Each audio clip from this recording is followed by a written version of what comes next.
মোবাইলটা প্রায় অনেকক্ষণ ধরে বাজছিল। ঘুমের ঘোরে গীতশ্রীর মনে হচ্ছিল স্বপ্নের মধ্যে বুঝি বাজছে কোনো সুরেলা ধ্বনি। হঠাৎই ঘুমটা ভাঙল। অলস হাতে বিছানায় হাতড়ে মোবাইলটা যখন নিল, তখন ফোনটা কেটে গেছে। মোবাইলের পর্দা দেখাচ্ছে 4টে মিসড কল। কল লগ খুলে দেখল দুটো ঋদ্ধির, একটা দেবযানীর আর একটা ববি পিসির। মোবাইল হাতে নিয়ে উঠে বসল। সকাল 10টা বাজে। আজ ঘুম থেকে উঠতে দেরি হয়ে গেল। হবেই, কাল পুরো রাতটাই তো প্রায় জাগা। ঘুম এলো ভোরের দিকে। আবার মোবাইল বাজছে। বিরক্তি লাগছিল গীতশ্রীর। সকাল সকাল এদের ফোনের হিড়িকের কারণটা কি আর বুঝতে বাকি আছে? সেই এক প্রশ্ন করবে। গত 1 বছর ধরে যা করে আসছে। আশ্চর্য লাগে গীতশ্রীর এদের অহেতুক কৌতূহল দেখলে। ওর জীবনে যা আছে তা তো ওরই, সেখানে অন্য লোকের উঁকি মারা কেন? ফোনটা বেজেই চলেছে বাচ্চার বায়নার মতন। পর্দায় আঙুল ছুঁয়ে থামালো যন্ত্রের কান্না। বল দেবযানী। ফোনের প্রান্তে দেবযানীর কণ্ঠে সহানুভূতির পরশ। কেমন আছিস গীতু? আমি কি ডিস্টার্ব করলাম? না না, বল না। তোর সঙ্গে কাল রুদ্রদার ফাইনাল সেপারেশনটা হয়ে গেল না? হুম। খুব খারাপ লাগছে রে। কতদিনের রিলেশনের পর তোদের বিয়ে, সেটা এভাবে। যা হবার নয় তা নিয়ে আফসোস করে কি হবে বলো? রুদ্রর সঙ্গে আমি আর থাকতে পারছিলাম না। একটা মৃত সম্পর্ককে জোর করে টেনে নিয়ে যাওয়া কি সম্ভব? অ্যাকচুয়ালি ঠিক কি হয়েছিল তোদের মাঝে? হালকা শ্বাস ফেলল গীতশ্রী। দেবযানীর কৌতূহল প্রায় কুবেবের মতন, ধরনের মতন। কখনোই ফুরোয় না। কতবার এই নিয়ে প্রশ্ন করেছে। এই প্রশ্নের কি এক কথায় উত্তর দেওয়া যায়? কথার প্রসঙ্গ ঘুরিয়ে বলল, তোর চাকরির কি হলো? একটা ইন্টারভিউ দিয়েছিলি না, হয়ে গেছে? খানিক নিরাশ হলো দেবযানী। হুম, এখনো ডিসিশন হয়নি। ও, এখন রাখলাম রে। দেবযানী, আমার কাজের লোক এসেছে। ফোন রেখে চুপচাপ বসে রইল গীতশ্রী। দেবযানীর প্রশ্নটা মাথায় এখনো ঘুরপাক খাচ্ছে। এ প্রশ্ন শুধু দেবযানীর নয়, এর আগে অনেকেই করেছে। কি হয়েছিল তোদের মধ্যে? গীতশ্রী একটা কথাই বলে গেছে, অ্যাডজাস্ট হচ্ছিল না। আর এটাই তো ঘটনা। সত্যিই তো অ্যাডজাস্ট করতে পারা যাচ্ছিল না। আর এই অ্যাডজাস্ট করার দায়ভারটা গীতশ্রী একাই নিজের কাঁধে নিয়ে চলছিল। 3 বছর রুদ্রর সঙ্গে প্রেম করেও কি কখনো বুঝেছিল গীতশ্রী ছেলেটা আসলে কেমন? কিরে, ভূতের মতন বসে আছিস যে? বাবা ঘরে ঢুকলো। ঘুম থেকে উঠতে দেরি হয়ে গেল। মুখ টুক ধো, চাটা খা। বেলা করছিস কেন? উঠে পড়ল গীতশ্রী। বাথরুম সেরে বাসি জামাকাপড় ছেড়ে ডাইনিং টেবিলে বসেছে, খবরের কাগজে চোখ বুলাচ্ছে। সাবিত্রী সকালে চাউমিন করেছিল, দিয়ে গেল 1 প্লেট। আজকাল খাওয়া দাওয়া একটু মেনেই চলে গীতশ্রী। ইদানিং মেদ বাড়ার নতুন ব্যামো ধরেছে। কলেজে পড়াকালীন প্রায় অর্ধেক দিন রাস্তায় দাঁড়িয়ে চাউমিন খেয়েছে, কখনো 1 ইঞ্চি পেটে মেদ জমেনি। আর এখন সকাল থেকে মেপে মেপে খেলেও চর্বি হুড়হুড়িয়ে বেড়ে যায়। টমেটো সসে মাখিয়ে চাউমিন পুরো মুখে পড়ল। খেতে খেতে খবরের কাগজের হেডিং দেখছে, হঠাৎ পাশ থেকে মায়ের গলা পেল। কাউকে যেন গীতশ্রী ডিভোর্সের ব্যাপারে কিছু বলছে। ছেঁড়া ছেঁড়া কথাগুলো কানে উড়ে উড়ে আসছিল। ভালো ছিল না, বাড়ির লোকেরাও না। 2 বছর খুব কষ্ট করতে হয়েছে। কি বলি কপালে লিখন। কথাগুলো কানে যেতে বুকের ভিতরের কাঁচা ঘাটা খোঁচা খাচ্ছিল। রুদ্রর মুখটা মনে পড়ছিল। ওর মা, ভাই, রুদ্রর বাবার মুখের আবভাব। হঠাৎ মনে হচ্ছিল কতগুলো মুখ ঘিরে ধরেছে ওকে। কয়েকটা কথা অস্পষ্ট থেকে স্পষ্ট হচ্ছিল একটা একটা করে। বিয়ের পর 3 মাস হয়েছে সবে। গীতশ্রীর মা দেখা করতে এসেছিল ওর সঙ্গে ওর শ্বশুরবাড়ি। সঙ্গে করে এনেছিল প্রচুর ফল আর মিষ্টি। সারাটা সন্ধে ভালোই কেটেছিল গীতশ্রীর। মা চলে যেতেই আকাশে মেঘ ঢাকার মতন গর্জন উঠল রুদ্র। তোর মা আমার মাকে এত কথা কেন শোনালো? কি এমন বলল? কেন, তুই বুঝিসনি?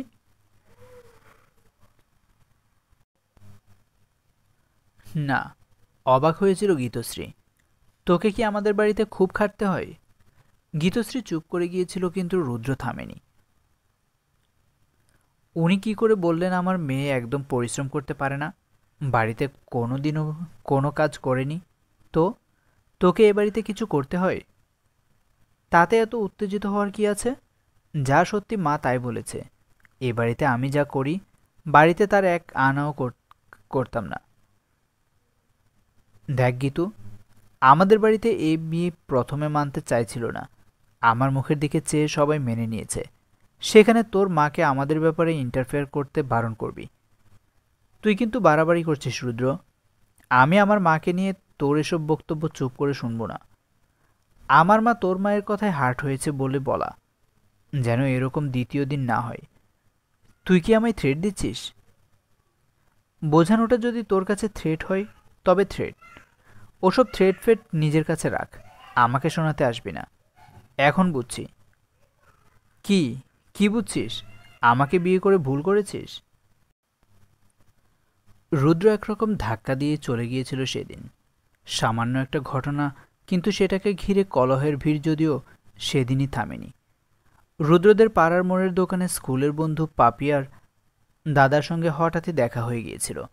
দোকানে দাঁড়িয়েই কিছু কথা হয়েছিল, সামান্য হাসাহাসি।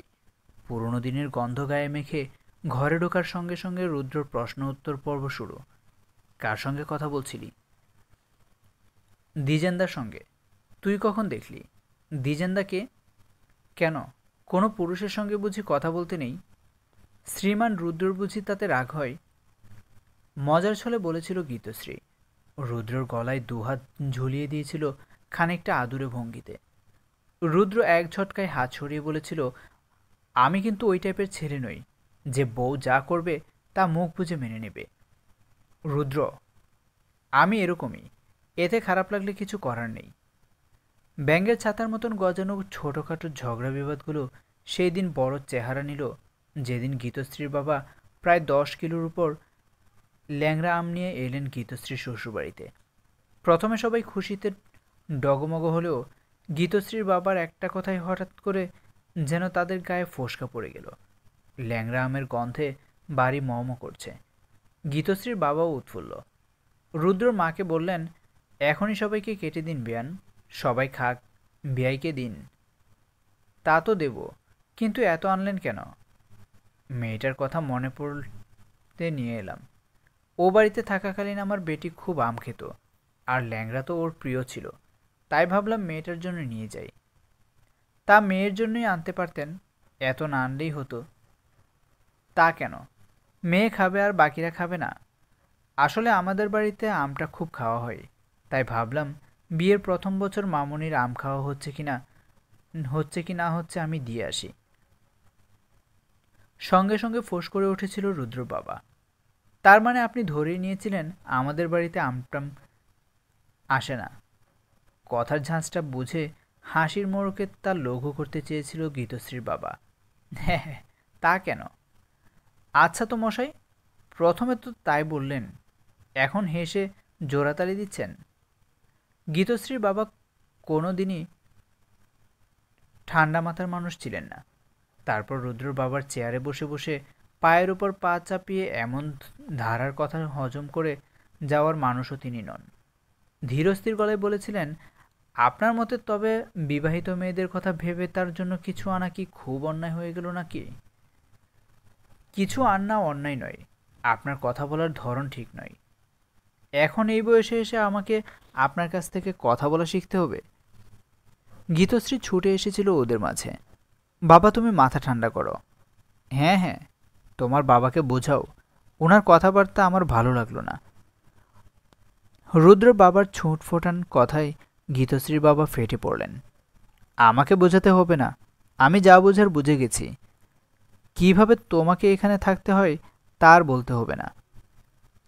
কিভাবে থাকতে হয় মানে? রুদ্র অফিস ট্যুর থেকে ফিরে ঘুমাচ্ছিল। ডাইনিং হলে শোরগোল শুনে উঠে এসেছিল। রুদ্রকে দেখে সেই সময় ভরসা পেয়েছিল গীতশ্রী। অচেনা মানুষের মাঝে চরম বিপদে পড়লে সেখানে খুব কাছের চেনা মুখটা দেখলে যেমন হয় ঠিক তেমন। উত্তেজিত মনটা স্থিত হয়েছিল খানিকটা। রুদ্র, তোমার বাবাকে বোঝাও, উনি আমার বাবাকে অপমানজনক কথা বলছেন। এই এই, তুমি একদম আমার ছেলের মাথা খাবে না। ওর কথায় কান দিস না রুদ্র। সমানে বাপ মেয়ে মিলে আমাকে কথা শুনিয়ে যাচ্ছিল, কত সইব আমি। রুদ্র বাবা ছেলেকে দেখে আরও গলা চাড়ালেন। রুদ্র ওর বাবার হয়েই বলল, দেখুন, আমাদের বাড়িতে এসব চলবে না। আমাদের বাড়িতে এরকম ঝগড়াঝাটি কোনো কালে হয়নি। আপনি কেন এখানে এসে সিন ক্রিয়েট করছেন? রুদ্র মুখ সামলে কথা বলবি। গীতশ্রীর ঝংকারে রুদ্র কোনো কথা না বলে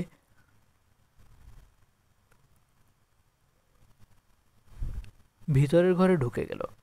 অথচ যে শ্বশুর বাড়ি বয়ে সকলের জন্য স্বাদ করে আম নিয়ে এনেছে, তার সম্মানে দুটো কথাও বলল না।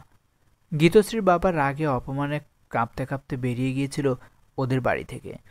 গীতশ্রী ঝাঁপিয়ে পড়েছিল রুদ্রর উপর। জংলি কথা বলতে জানিস না? কোনো ছোট লোকের স্কুলে পড়েছিলি? ফালতু বাড়ির ফালতু ছেলে। ছি ছি, তোকে আমি বিয়ে করেছিলাম? মুখ সামলে কথা বলবি।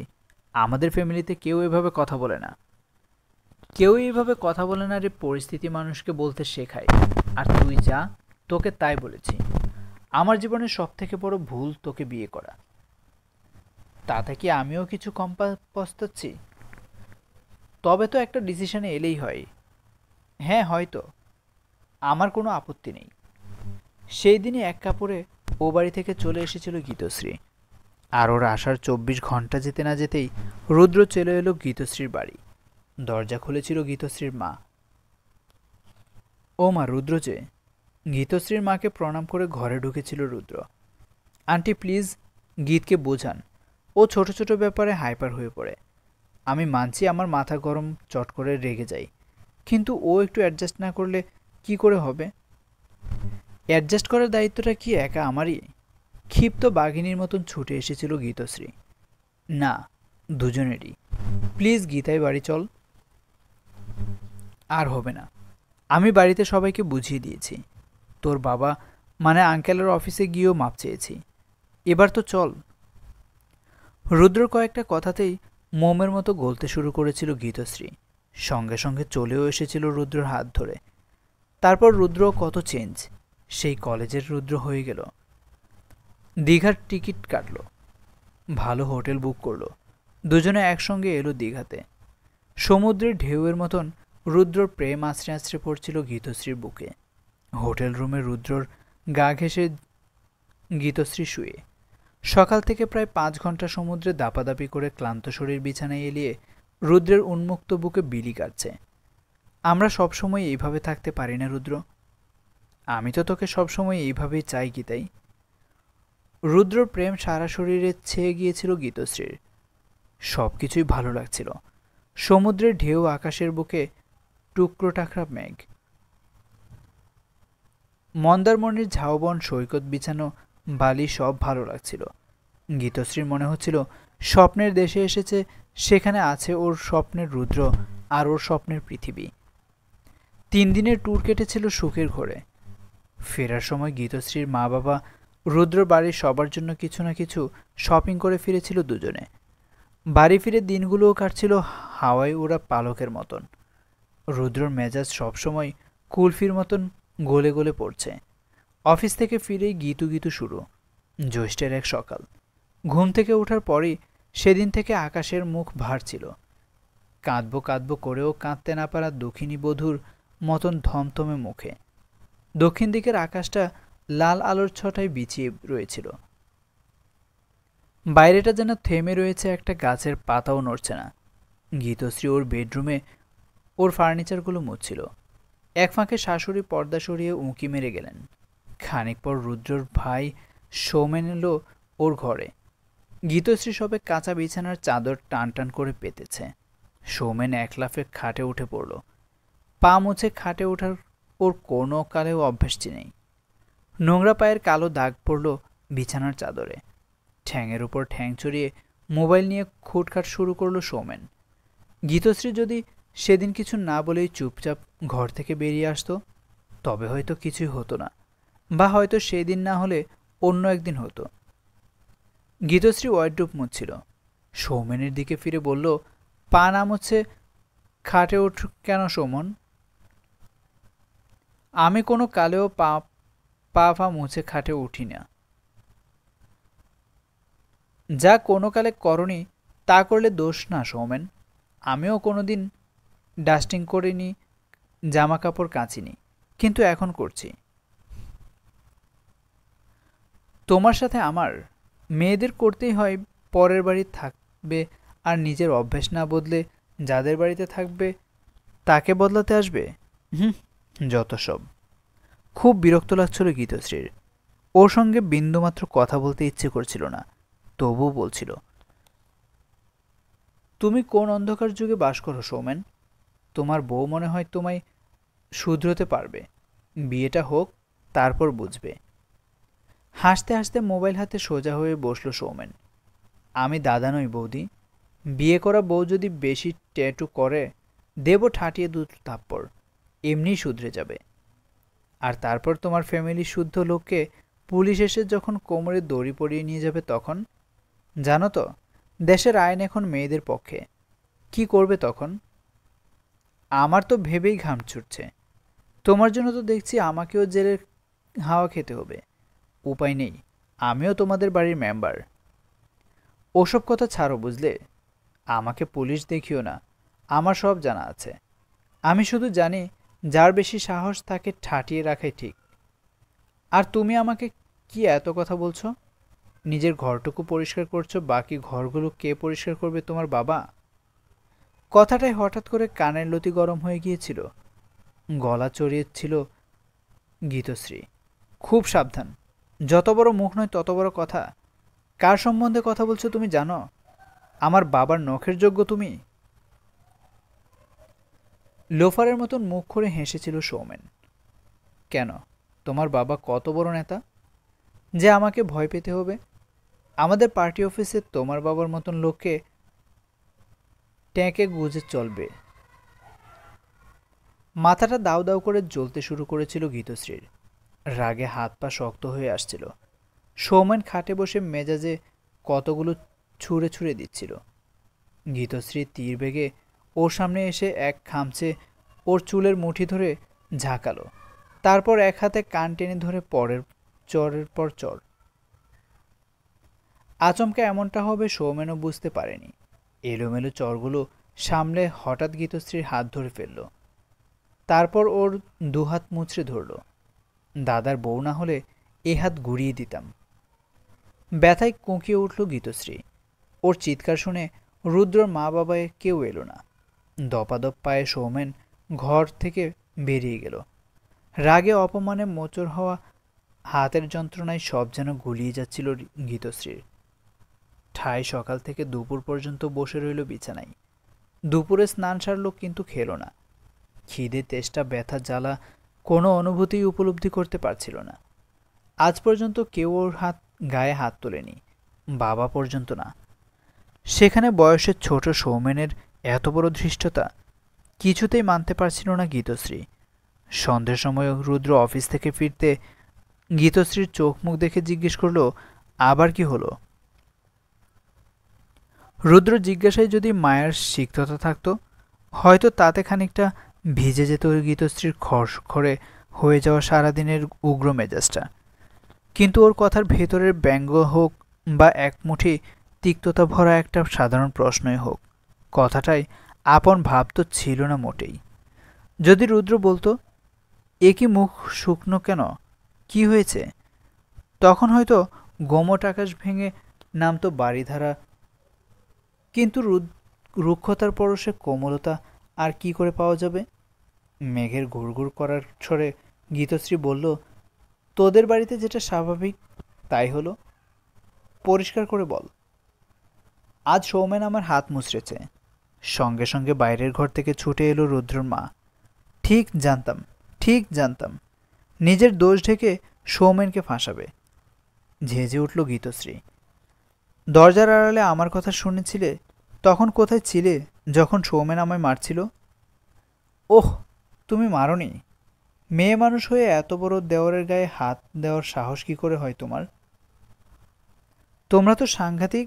আমাকে সৌমেন মেরে ফেললেও বলবেন আমিই দোষ করেছিলাম। পুলিশের হুমকি কে দিচ্ছিল? আমি কি কিছু শুনিনি ভাবছ? তুমি কোন কথা কোথায় নিয়ে যাচ্ছ? আস্তে আস্তে আমি যখন আছি তখন তুই এত কথা বলিস না। মাঝখানে এলো রুদ্র। আমি কিছু বলবো না আর তোরা যা ইচ্ছা বলবি? আমার মাথা গরম করিস না গীত। অফিস থেকে আমি অনেক টেনশন নিয়ে এসেছি। ছি, কেমন ছেলে রে তুই, যে নিজের স্ত্রীর মান রাখতে জানিস না? অফিসের দোহাই দিয়ে গা বাঁচাচ্ছিস। আমার লজ্জা করছে ভাবলে আমি তোকে বিয়ে করেছিলাম। এই রোজ রোজ অশান্তি আমারও ভালো লাগছে না। লোকে সুখের জন্য বিয়ে করে জীবনকে বিষাক্ত করতে হয়। আর নিতে পারছিল না গীতশ্রী। খানিকক্ষণ চুপ করে নিজেকে শান্ত করে বলল, সৌমেনকে বল ও যেন আমার কাছে এসে ক্ষমা চায়। ও যা করেছে তারপর ক্ষমা করা উচিত নয়, তবুও ওকে ক্ষমা চাইতে হবে। রুদ্র কোনো কথার উত্তর দিল না। সোজা বাড়ি থেকে বেরিয়ে গেল। ফিরল অনেক রাত করে। ব্যাস, হয়ে গেল ওর বিচার। এদিকে সৌমেন দিব্যি ঘরে ঘোরাফেরা করছে, খাচ্ছে দাচ্ছে, টিভি দেখছে। গীতশ্রীকে ভ্রুক্ষেপ পর্যন্ত করছে না। আবেভাবে বুঝিয়ে দিচ্ছে তুমি কিছুই না। মেয়ে মানুষ চুপচাপ মাথা নিচু করে থাকো, বেশি গলা উঠিও না। ওর ওই দুঃসাহস দেখে দেখে গীতশ্রীর বুকের ভেতর চাপা আগুনটা রোজ ওকে একটু একটু করে পোড়াচ্ছিল। এই ঘটনার প্রায় কয়েক মাস পর, আশ্বিনের মাঝামাঝি হবে হয়তো। সকালটা বেশ ফুরফুরে আমেজ নিয়ে এসেছিল। গীতশ্রী কিচেনে ছিল। গ্যাসে কড়া বসিয়ে আলু পটলের ঝোল রাঁধছে। তখন সৌমেন রান্নাঘরে ঢুকল। 2 কাপ চা করবে আমার বন্ধু এসেছে। শুনে ভিতর ভিতর ফুঁসল গীতশ্রী। তখনই ঠিক করেছে চাও কিছুতেই করবে না। একটার পর একটা রান্নার কাজ করে যাচ্ছে। শাশুড়ি এলো রান্নাঘরে।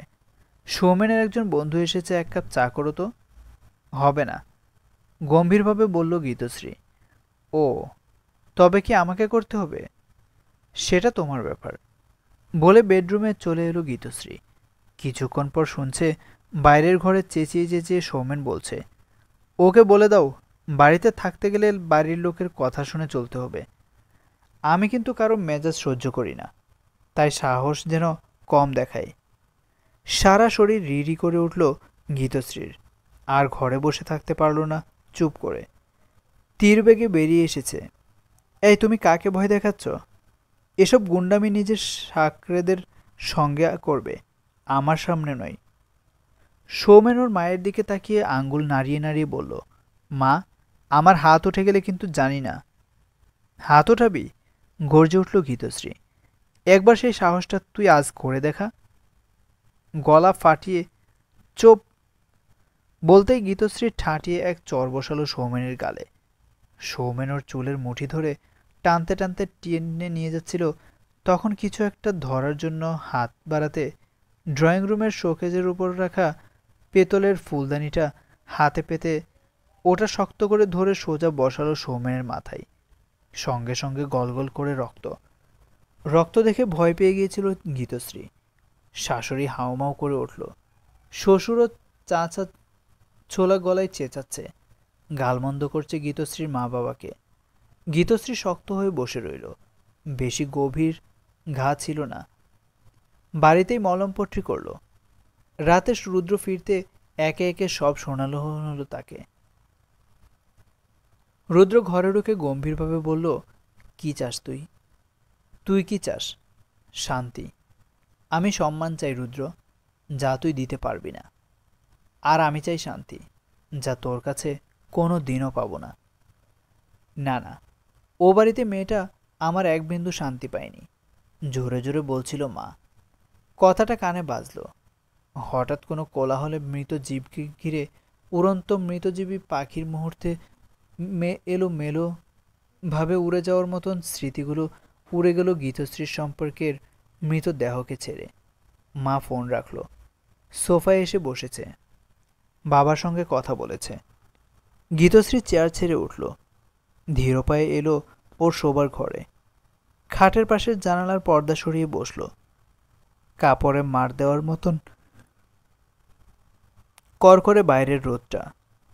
রাস্তার ধার ঘেঁষে লাগানো চায়না টগরের পাতাগুলোতে ঝিমিয়ে রয়েছে। কারা যেন কথা বলতে বলতে যাচ্ছিল। ঝুঁকে দেখল গীতশ্রী, একটা অল্প বয়সী মেয়ে, কাঁধে কলেজের ব্যাগ, ওর আগে আগে হাঁটছে অল্প বয়সী একটা ছেলে। মেয়েটা হেসে হেসে কিছু বলছে, ছেলেটাও হাসছে ওর কথা শুনে। ঠিক একটা সময় যেমনটা ছিল গীতশ্রী আর রুদ্র, কলেজে থেকে বেরিয়েই হাত ধরে হাঁটা, শুধুই হেঁটে যাচ্ছে, আর তার মধ্যে মনে জমিয়ে রাখা হিসেবের বাইরের কত কথা। রুদ্র, তুই আমায় কতটা ভালোবাসিস? এই এতটা, ব্যাস এইটুকু? দুহাতের মাঝের জায়গাটুকু তোর ভালোবাসার পরিধি? একবার ভালো করে দেখ। কি দেখব? এই যে হাত দুটো দুপাশে ছড়ালাম, তার মাঝে কিন্তু আমার বুকটা আছে। তার মানে তুই আমার বুক জুড়ে আছিস। বাতাসে কথাগুলো উড়িয়ে দিয়েছিল রুদ্র। পার্কের দেবদারু গাছের কদম গাছের ডালের পাখিরাও ডানা ঝাপটে উড়ে গিয়েছিল উঁচু আকাশে।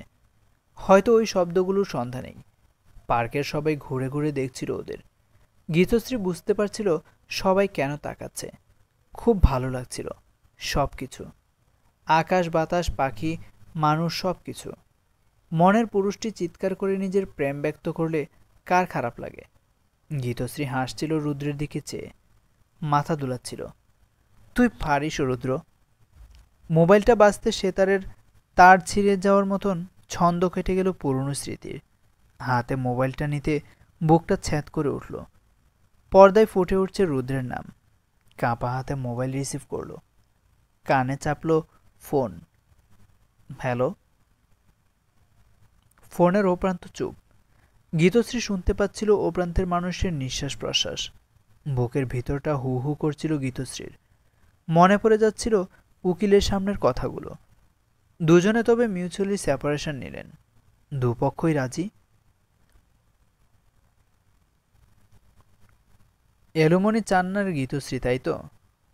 আমার মক্কেল দেবেই না বা কেন? তবে কিন্তু নতুন করে তর্ক করতে হয়। ঠিক আছে, সেটেলমেন্ট তো হয়েই গেছে। দুই উকিলের সামনে মাথা নিচু করে বসেছিল রুদ্র আর গীতশ্রী। হ্যালো। দ্বিতীয়বার বলল গীতশ্রী। ওপাশ থেকে বলল, ও ভুল করে লেগে গেল বোধহয়, ছাড়ছি। ফোন রেখে নিঃশ্বাস বসে রইল গীতশ্রী। বুকের ভেতর তখনও যুদ্ধের দামামা। ভুল? তবে কি ভুলই ছিল এই সম্পর্ক? ভুল ছিল দুজনের প্রেম? আগাগোড়াই কি ভুলে ভরা ছিল সব কিছু? এই ভুল কি আর শুধরানো যায়? বন্ধুরা, আজকের গল্পের নাম ভুল। লিখেছেন রিমা বিশ্বাস। গল্পটা কেমন হয়েছে তা অবশ্যই কমেন্টে জানাবেন। ভালো লেগে থাকলে অবশ্যই একটি লাইক দিয়ে ভিডিওটি শেয়ার করে আমাদের চ্যানেলের সাথেই থাকুন। এখনও যারা চ্যানেলটিকে সাবস্ক্রাইব করেননি, প্লিজ আমাদের চ্যানেলটিকে সাবস্ক্রাইব করে নিন। ধন্যবাদ সবাইকে।